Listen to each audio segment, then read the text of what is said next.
Hi everyone, today we will learn how to add text on DaVinci.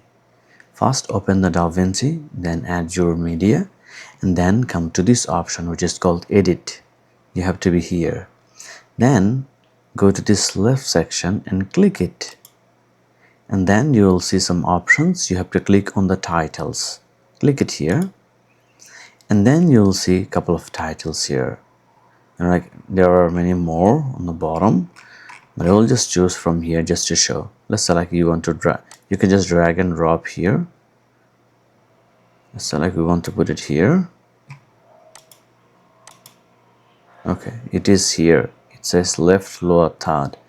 So you can just write down example. Top.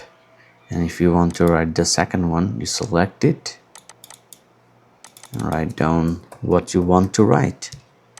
And this is super easy. There are many other options and they can be dragged, like if you want to move them to somewhere else, you can do that.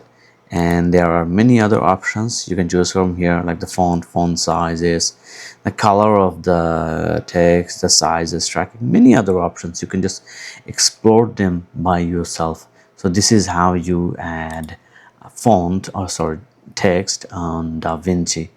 If you like the video, please thumbs up and subscribe. Thanks a lot.